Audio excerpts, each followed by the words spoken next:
네, 다음 문단을 한번 살펴보시죠. 9장 18절부터 27절인데요. 앞에서부터 어떻게 논리적으로 연결되는가를 한번 살펴보시면 헤롯이 9장 9절에서 예수님은 누구야? 라고 질문을 던졌는데 우리가 이 앞에서 예수님은 오병이어의 기적을 일으키시는 분으로서 하나님의 역할을 하고 있고 그리고 메시아다라고 하는 것을 우리가 기적을 통해서 증거하셨죠. 이제 그렇게 첫 번째 대답을 했고요. 두 번째는 이제 제자들의 입을 통해서 예수가 하나님의 그리스도다라고 하는 것이 공개적으로 선언이 되는 것을 볼 수 있습니다. 다만 예수님은 여기에 제자들이 선언한 것에 덧붙여서 어떤 그리스도로서 예수님이 감당해야 될 역할과 사명이 무엇이고 예수님의 사명과 함께 예수를 따라오는 제자들이 어떤 사명과 태도로 와야 되느냐라고 하는 것을 제자들에게 알려주십니다. 자, 그래서 이 문단은 헤롯이 던진 질문에 대해서 두 번째로 대답하는 것이다라고 이제 우리가 생각할 수 있습니다. 이 본문도 사실은 예수님께서 기도하시는 것으로 이제 본문의 배경을 잡고 있는데요. 예수님은 늘 중요한 시점을 앞두고 기도하셨죠. 특별히 예수님이 이제 자신이 누구냐라고 하는 것을 제자들에게 선언하셔야 될 때가 온 거고 이 선언하시는 것을 기점으로 해서 예수님이 이제 예루살렘으로 올라가셔서 십자가를 지시니까 이건 굉장히 제자들에게 중요한 시점이다라고 이제 볼 수 있죠. 그런 점에 있어서 예수님이 먼저 제자들이 어떻게 생각하는지를 묻기 위해서 사람들이 어떻게 생각하느냐라고 하는 질문을 먼저 끄집어내십니다. 제자들의 대답은 선지자 정도로 생각한다라고 하는 것이죠. 사람들의 대답이 틀렸다라기보다는 불완전하다라고 생각을 해야 되는데요. 이 사람들이 가지고 있었던 생각은 구약의 선지자들이 종말 때에 다시 올 거야라고 하는 오랜 전통의 생각들을 그대로 반영해서 이야기한 것이다라고 볼 수 있습니다. 말라기서 같은 데 보면 엘리야가 다시 올 거라고 생각했고요. 신명기 18장에 보면 나와 같은 선지자를 일으킬 거다라고 하는 말씀이 있잖아요. 이런 예언의 말씀들을 사람들은 기억하고 그 말씀들이 예수님을 통해서 성취되는 거다. 그래서 예수님은 선지자다. 종말에 올 선지자다. 중요한 인물이다. 이렇게 생각을 했었는데 사실 이러한 이해가 틀리진 않지만 그렇다고 맞는 것도 아니죠. 그래서 불완전한 대답을 가지고 있는 것인데 예수님은 그래서 제자들에게 묻습니다. 너희는 나를 누구라고 부르냐라고 했을 때 하나님의 그리스도다라고 베드로가 대답을 합니다. 사실 베드로의 대답은 베드로만의 대답이라기보다는 베드로로 대표되는 제자들의 대답이다라고 볼 수 있죠. 근데 우리가 좀 생각해 보셔야 될 게 그리스도라고 하는 말은 굉장히 광범위한 의미로 쓰이는 거거든요. 구약에서는 메시아라고 이제 저희가 이야기하잖아요. 그래서 그 뜻은 기름 부음을 받은 자이고 기름 부음을 받은 자는 어떤 특정한 사람뿐만 아니라 왕이나 메시아가 이제 아니요 왕이죠. 죄송합니다. 왕과 함께 제사장이 기름 부음을 받았거든요. 그래서 각자 주어지는 역할들에 따라서 그리스도로서의 사명을 감당했는데 그런 점에 있어서 그리스도라고 하는 것은 하나님께서 어떤 특별한 임무를 위해서 구별시켜 놓은 사람 이렇게 정의를 내릴 수 있을 것 같습니다. 그러면 예수님의 말씀하시는 이 그리스도다라고 하는 것도 사실 예수님이 하고 계시는 사역 그리고 하려고 하는 사역에 비추어서 이해를 하는 것이 맞는데 사실은 구약에 있어서 그리고 신약으로 넘어오는 과정 속에서 오랜 세월 유대인들이 기다리고 기다리던 메시아의 모습이 있는 거거든요. 이사야 말씀이 성취되기를 바랐습니다. 바벨론으로 포로로 끌려가고 난 다음에 다시 돌아왔을 때 그들은 이사야의 말씀이 성취되어질 것으로 이해를 했는데 사실 제대로 성취되지 않았고 이 성취되지 않은 이사야의 예언들이 메시아가 오면 이루어질 거야라고 생각을 했었죠. 그래서 신구약 중간기 시대 때 메시아 대망사상이 싹트기 시작을 했는데 사람들은 메시아가 오면 자신들을 압제하고 있는 나라로부터 강대국으로부터 독립할 것이고 그리고 그것으로부터 하나님께서 모든 메시아가 오셔서 다 심판하실 것이고 그곳에서 바로 하나님의 나라가 펼쳐질 거다라고 하는 생각들을 가지고 있었죠. 그래서 메시아를 기다릴 때 유대인들이 가지고 있는 생각은 정치적으로 힘이 있고 능력이 있고 권세가 있는 그래서 나라를 완전히 독립시켜 줄 메시아를 기다렸다라고 볼 수 있습니다.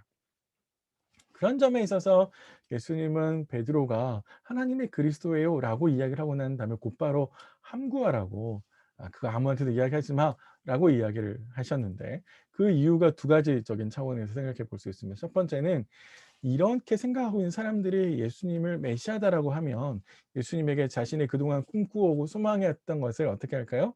투영하겠죠. 그래서 예수님이 끝까지 자신들을 구원시켜 줄, 나라로부터 다른 나라로부터 독립시켜 줄 정치적인 의미에서 메시아를 바라고 소망하겠죠. 사실은 그러한 소망과 욕망들이 예수님께서 가셔야 되는 십자가의 길을 가지 못하도록 막을 수 있죠. 사실 그래서 예수님께서 지금까지 여전히 사람들에게 그리스도다라고 하는 것을 감추어 오셨다라고 볼 수 있고요. 두 번째는 그런 이야기를 하는 제자들의 이해도 불완전하기 때문에 그렇습니다. 제자들도 여전히 예수님께서 십자가를 져야 된다라고 하는 의미, 하나님께서 예수님을 통해서 하려고 하시는 계획을 온전하게 이해하지 못하거든요. 나중에 가서 제자들이 예수님께서 "순환을 당할 거야."라고 하는 이야기를 하셨음에도 불구하고 제자들은 "누가 더 크냐?"라고 하는 것, 그리고 함께하지 않는 사람들이 예수님의 이름으로 사역하는 것을 막는 것을 저희들이 확인할 수 있습니다. 그런 점에 있어서 제자들의 이해는 여전히 불완전합니다. 그래서 제자들이 온전한 이해가 이를 때까지는 더 많이 배워야 된다는 차원에서 예수님께서는 함구를 제시하시고요. 이런 불완전한 이해를 온전하게 채우기 위해서 예수님께서 메시아로서의 사명, 그리스도로서의 사명을 이야기하시는데, 그 첫 번째 가장 기본적인 건 바로 고난 당하신다라고 하는 것입니다. 그래서 오늘 우리 본문의 22절에 예수님께서 이야기를 하시는 거죠. 인자가 많은 고난을 받고 장로들과 대제사장들과 서기관들에게 버림받아요, 이렇게 이야기를 합니다. 예수님께서 당하게 될 고난은 뭐냐면, 한마디로 말하면 많은 고난을 받을 거다라고 하는 거죠. 그 고난의 구체적인 내용이 뭐냐면 종교 지도자들로부터 거부를 당할 거다라고 이야기를 하시는 거고, 거부당하고 하는 것은 사실은 결국 십자가를 지러 가는 것인데, 그래서 결국에 죽임을 당하게 될 거다라고 이야기를 하시죠.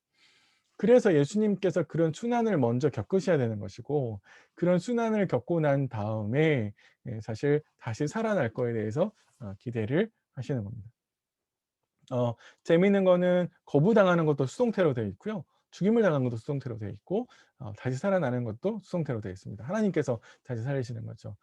이런 의미에서 보면 사실은 예수님은 권능을 가지고 계시지만 자신을 거부하는 이들에게 겸손히 자신의 목숨을 내어놓잖아요.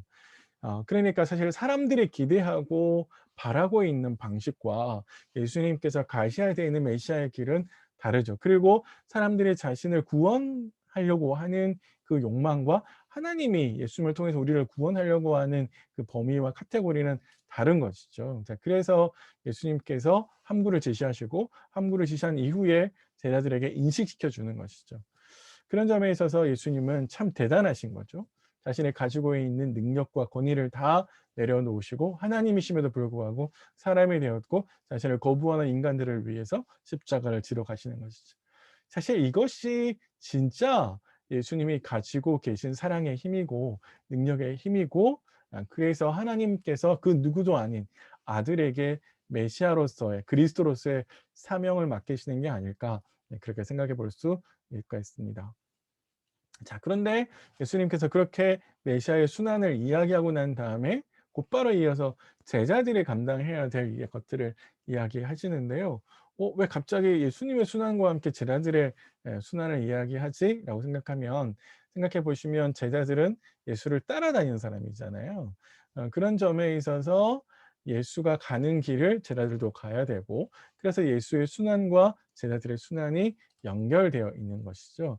그래서 예수가 누구냐라고 하는 것, 순환받아서 고난받아서 결국 부활하셔서 왕이 되시는 인물이다라고 하는 이해는 결국에 제자들에게는 제자들이 그래서 어떻게 살아야 되는가, 어떤 신앙을 가져야 되는가, 어떤 태도를 지녀야 되는가라는 것으로 연결되어 있습니다. 그래서 제자가 예수님을 이해하는 것만큼 순종하는 것이고, 내가 지금 순종하는 크기가 곧 예수님을 아는 크기가 되는 것이죠. 그래서 그 이후에 예수님께서 이야기하시는 명령을 얼마나 받아들이느냐라고 하는 거와 연결되어지는 건데요. 23절부터 26절은 구조가 조금 이제 어려운데, 23절은 예수님께서 세 가지 명령을 내리시는 것이고요. 24절부터 26절은 그 명령에 대해서 이유를, 근거를 제시하는 것이다라고 볼 수 있는데, 사실은 속을 뒤집어 보면 예수님께서 하시는 이야기는 한 가지로 압축시킬 수 있을 것처럼 보입니다. 세 가지 명령도 논리적으로 연결되어 있는데 한마디로 말하면 "나를 따르라."라고 이야기를 할 수 있고, 나를 따르는데 나를 따르는 건 어떻게 하는 거냐 하면 매일 자기를 부인하고 십자가를 지는 거다 라고 이야기를 하시는 것이죠. 자기를 부인한다라는 말은요. 사실은 누구를 부인한다는 말은 그가 하는 이야기와 그의 뜻을 거절하는 거잖아요. 그러니까 자기를 부인한다는 말은 자기의 생각과 자신의 욕심을 거절하는 것이고 그것을 따르지 않는 거죠. 자기를 따르지 않는 것은 결국 반대로 하나님을 따르는 것이고, 하나님께서 자신을 구원하실 것에 대한 신뢰를 가지는 것을 이야기하는 것이고요. 반대로 십자가를 지는 것은 하나님의 뜻을 따라가기 때문에 세상으로부터 거절당하는 것을 감당해내는 것이죠. 당시 로마 사회에서는 가장 악질적인 죄를 지은 사람들에게 십자가형을 처형했거든요.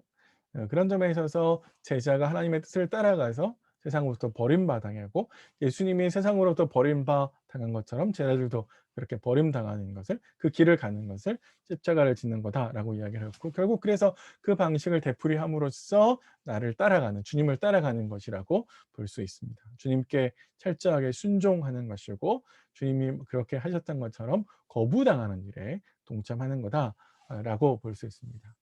왜 그렇게 해야 되느냐라고 하는 이야기를 예수님께서 하시는데, 그건 목숨을 얻는 원리 때문에 그렇다라고 이야기하죠. 예수님은 자신의 목숨을 얻기 위해서 예수를 거절하는 사람에게는 결국 예수님께서 생명을 주지 않는다, 영원한 생명을 주지 않는다라고 이야기하고, 영원한 생명이 없는 사람들이 잠시의 영광을 가져봐야, 그런 천하를 가져봐야 무슨 소용이 있겠느냐라고 하시는 이야기를 하시는 거고요. 두 번째 이야기는 26절에서 부끄러워한다라는 이야기를 하시면서, 사실 부끄러워한다라고 하는 것은 거부하는 거거든요. 결국 예수님의 말씀을 거부하는 것은 예수님 말씀에 순종하지 않는 것이죠. 그래서 결국 십자가를 지지 않는 것이고, 세상과 함께, 세상 속에서 세상 사람들과 함께 살아가는 것을 의미합니다. 십자가를 진다라고 하는 것은 공적으로 세상의 거부임에도 불구하고, 세상의 거부를 당함에도 불구하고 예수를 인정하는 것이고, 예수가 내 주다라고 하는 것을 고백하는 것인데, 그런 사람들에게 예수님은 생명을 주겠죠. 하지만 예수를 거부하는 사람들에게는 나중에 와서 예수님도 거부할 거다 라는 말씀을 하십니다. 사실 이 말씀이 굉장히 우리의 마음을 무겁게 하죠. 예수를 거부하면 예수도 나를 거부하실 거다, 나를 부끄러워하실 거다. 우리 일상에서 생각해 보셔야 될 게, 어떻게 하는 게 예수를 거부하는 걸까? 어떻게 하는 게 십자가를 거부하는 걸까? 어떻게 하는 게 예수님의 가르침에 불순종하는 건가? 나는 내가 지금 하고 있는 삶, 내가 유지하고 있는 신앙의 모습은 예수님을 고백하는 것이고 또 예수님 말씀에 순종하는 건가? 라고 하는 점을 한번 곰곰이 생각해 보시고요. 또 자신의 모습을 되돌아보시면 좋겠다라는 생각이 듭니다. 마지막으로 이제 27절에 이제 조금 어려운 이야기가 나오는데요. 기본적으로 27절에 있는 이야기는 하나님의 나라를 볼 자가 있다라는 말은 좋은 이야기잖아요. 아마도 예수님은 23절부터 26절까지, 뭐 22절을 포함해서요, 어렵고 힘든 이야기를 하시고 난 다음에 제자들에게 힘을 내어서 이런 영광스러운 결과가 기다리고 있다라고 뭐라 그럴까요? 치얼업 한다고 할 수 있을까요? 힘을 내게끔 용기를 북돋아 주시는 이야기를 하고 있는 건데, 근데 여기 나와 있는 하나님의 나라를 본다라는 말은 학자들 사이에 조금 논란이 있습니다. 이게 기본적으로 그다음 문맥에 이어지는 28절 이하에 이어지는 변화산 사건을 이야기하는 거다라고, 그래서 예수님의 변모 속에서 영광을 보는 거다라고 이해하는 학자들이 있고요. 근데 이것만으로는 좀 더 부족하다라고 생각을 해서, 아마도 예수님께서 승천하시고 부활해서 승천하시는 것까지 연결해서 보아야 되는 게 아닌가 라고 생각을 합니다. 아마 변화산 사건을 기본으로 해서 예수님의 승천과 부활과 승천까지도 포함하는 게 더 좋겠다라는 생각이 들고요. 너희 중에라는 말씀을 하시는 것은 모든 사람들이 다 보는 건 아니죠. 그래서 아마도 가룟 유다를 이야기하시는 것 같고, 가룟 유다는 잘못된 선택으로 이 영광스러움을 보지 못하게 된다라고 하는 것이죠. 어 이 본문을 이제 보시면서 생각을 하셔야 될 건 뭐냐면, 결국에 '예수님은 누구지? 내가 예수를 누구라고 고백하고 있지?'를 한번 생각해 보시고, 그 고백이, 내 입술의 고백이 내 삶의 모습으로도 이어지고 있는지, 혹 내가 예수를 그리스도로 고백하는 것만큼 내 삶에 따라가지 못한다면 사실 우리는 그 간격을 줄이도록 노력해야 된다라고 하는 것을 생각해 보셔야 되고요. 두 번째는 성경에서 이야기하는 예수님을, 특별히 우리가 이제 누가복음을 같이 생각해 보고 계신데, 누가복음에서 우리에게 소개시켜 주고 있는 예수님을 내가 믿고 내가 따르고 있는 건지, 내가 믿고 있는 예수가 성경에서, 특별히 누가복음에서 말씀하시는 바로 그 예수인지 우리가 깊이 좀 생각해 보셔야 되지 않을까 생각이 듭니다. 요렇게 좀 말씀을 정리하시면서요, 예수님의 말씀을 좀 가슴속에 깊이 되새기는 그런 하루 되셨으면 좋겠습니다.